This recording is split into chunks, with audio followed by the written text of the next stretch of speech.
Hoje a gente está aqui num bate-papo com a terapeuta Denise Dias, uma pessoa fantástica que está agregando muito para o nosso podcast.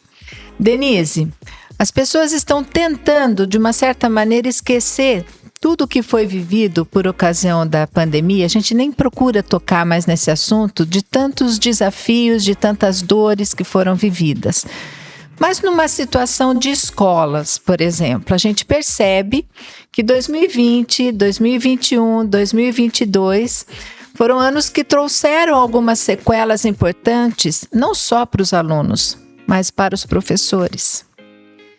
E eu sinto assim que houve um momento, inclusive, que a gente teve que bater um papo e pedir que você fizesse uma atuação online com um grupo de professores na época, para que eles se equilibrassem realmente.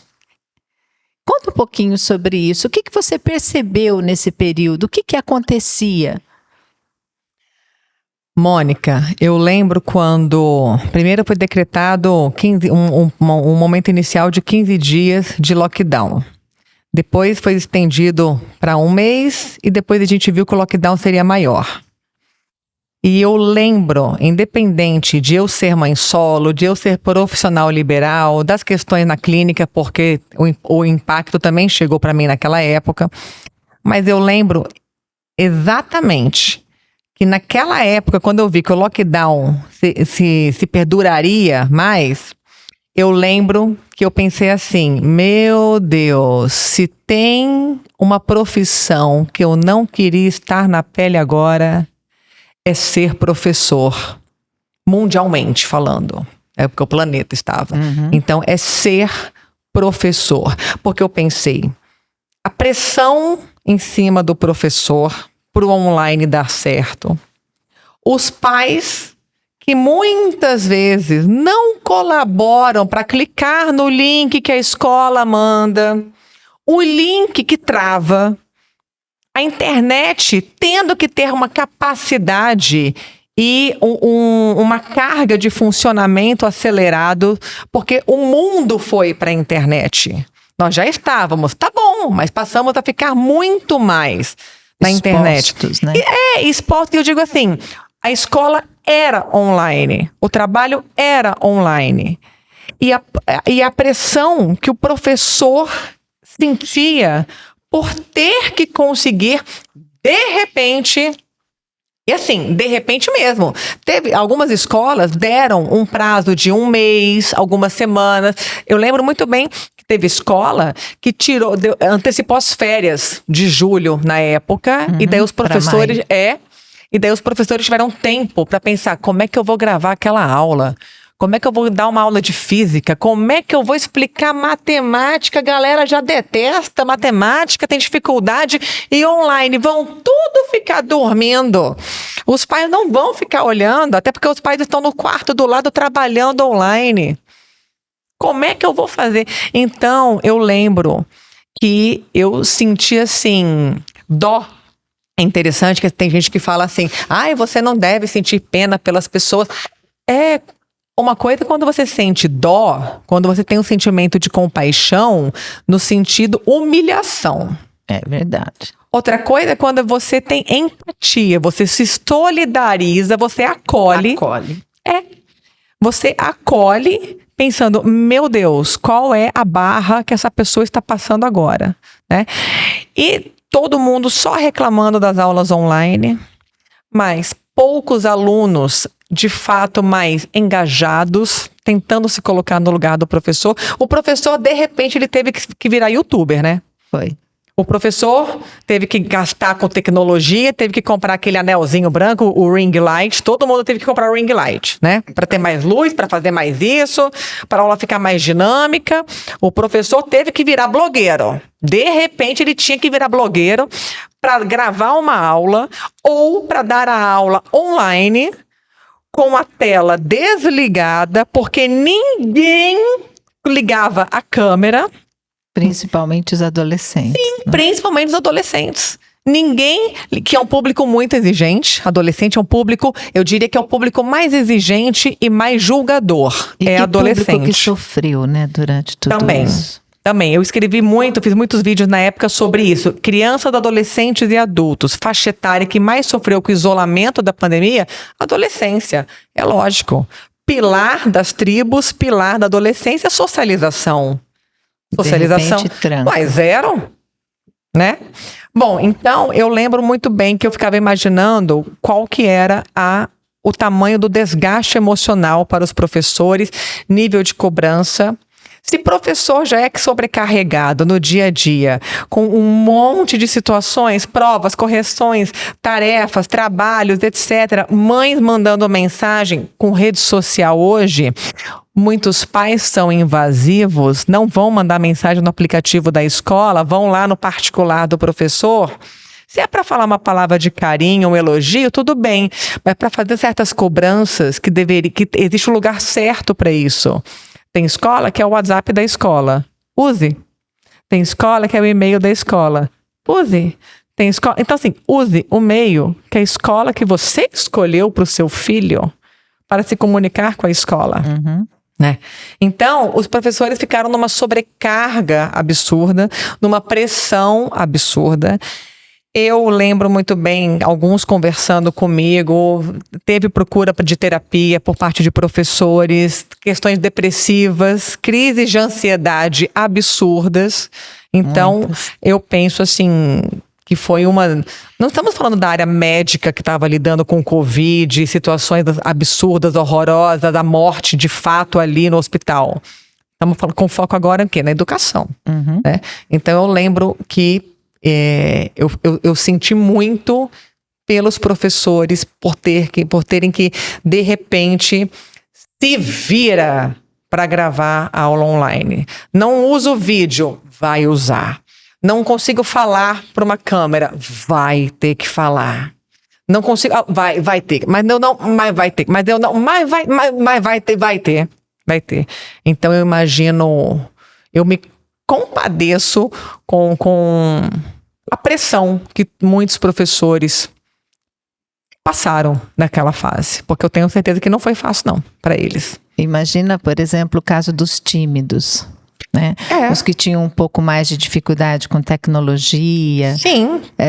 Eu me lembro que eu fiquei apavorada pensando nas crianças em período de alfabetização. Que desafio, deu tudo certo, né? Existia-se muito aparato tecnológico, mas foi realmente muito complicado. Cheguei a te ligar. Sim, você me procurou pra gente fazer, você me procurou e você falou, Denise, você pode fazer um trabalho com a minha equipe, porque os professores estão abalados emocionalmente, coordenadores estão da escola, a pressão dos pais em cima dos coordenadores também. Então, assim, você me procurou para fazer um trabalho na época. Quem dera se todas as escolas procurassem algum profissional para fazer um trabalho com a equipe. Né, para acolher os professores.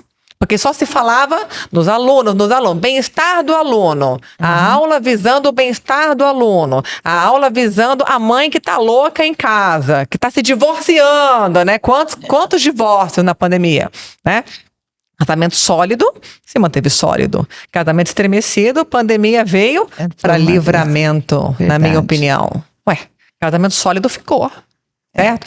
Então, quem dera se todas as escolas tivessem a visão que você teve naquela época. Minha equipe não está bem.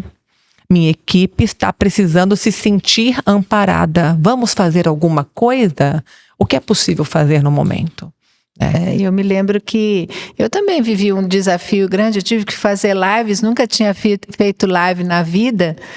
E a partir dali, foi uma coisa muito engraçada, né? Porque às vezes a gente usa num momento assim difícil, extremamente complicado, para buscar outros caminhos para poder facilitar a vida das pessoas também. Eu comecei a estudar a gestão humanizada exatamente ali.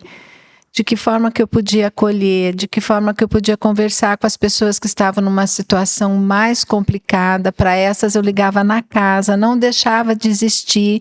Se ela tivesse filho, eu falava, o exemplo arrasta, veja o que você vai fazer com seu filho. Você precisa se manter aí. Eu tenho medo do meu pai e da minha mãe que não estão bem, são mais velhinhos. Eu falei, a gente precisa ter fé. E eu me lembro que eu falava para as famílias, inclusive, nós vamos ter fé, coragem, equilíbrio e esperança. É tudo muito novo para todo mundo. Para o planeta, né? Para o planeta. E com esses 4 pilares, a gente, como se a gente se desse as mãos de uma forma online, né? De uma forma virtual, estava todo mundo ali junto, porque era tudo muito novo para todo mundo. Eu me lembro que quando aconteceram as férias de maio, que você falou, a gente teve aquele período de respiro, organizamos tudo do jeito que precisava, instrumentalizamos as pessoas, aí a coisa fluiu. Fluiu tanto que a gente conseguiu voltar antes da hora, inclusive, mas com todo mundo mais equilibrado, né, pessoalmente, profissionalmente, emocionalmente, nem tanto, porque tinha muitas famílias com muitas perdas também. Né? As pessoas que tinham perdido entes queridos, não tinha vacina naquela época. Quer dizer, passar por tudo aquilo realmente não foi fácil. E isso me deu essa luz de estudar a gestão humanizada, e é uma coisa que eu amo, assim, eu acredito muito nisso, no acolhimento que você pode fazer para cada pessoa. Porque não adianta você querer fazer um pacote e falar, vou fazer uniforme, todo mundo é igual, não. Produção industrial. Cada um é um, e aí você coloca pessoas que têm afinidades juntas, depois você troca, depois você coloca um com o outro, porque um aprende com o outro também, até que essa cultura organizacional vai ficando muito interessante para todo mundo. As pessoas não ficam com bronca da segunda-feira, não ficam só esperando o happy hour, elas veem outras possibilidades de aprendizagem que não seja cada uma lendo um livro ou fazendo um curso, mas que haja troca nessa experiência. Isso tem dado resultados muito gostosos. Então, eu queria te falar que daquele momento tão doído que a gente viveu, apareceu essa outra oportunidade. Até para poder fazer essa transição de carreira nessa altura do campeonato. Estão vendo como nem tudo é desconforto, né? A mudança, ela traz sim o desconforto, mas ela traz muito aprendizado. Então, eu gostaria assim, que você comentasse um pouquinho mais agora a respeito da fase atual dos professores. O que você tem sentido agora em 2023? É interessante quando você fala dessa sua trajetória para a área mais da gestão, né? Quando a gente pensa nos professores naquela época precisando de acolhimento, todo mundo, mas o foco agora dos professores precisando de acolhimento, e o acolhimento que era possível, o abraço que era possível, era um abraço virtual, mas era um virtual real. Porque se você acolhe o professor no virtual permitido no planeta, no momento, mas é um acolhimento verdadeiro, existe um sentimento, uma preocupação genuína com o bem-estar do professor, o que aparentemente é só uma tela virtual de acolhimento, mas ele recebe lá na casa dele, lá no canto dele, como um acolhimento real. E aquela semente que você planta, aquela semente que você nos fez plantar naquele momento de acolhimento com o professor, eu tenho certeza que daquela experiência que a gente fez, vários se sentiram acolhidos, amparados de verdade. E daí isso motiva o professor para continuar a vida, para virar a página, para chegar aonde estamos hoje, né?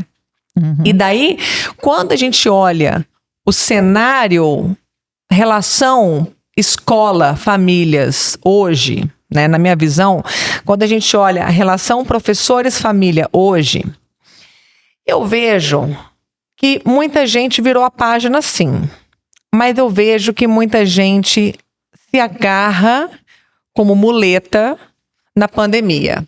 Ah, porque a pandemia. Ah, porque a pandemia. Já foi. Uhum. A vida outro momento. Já foi. Sai de lá. Ah, mas não consigo sair de lá. Busque ajuda. Perfeito. É trauma?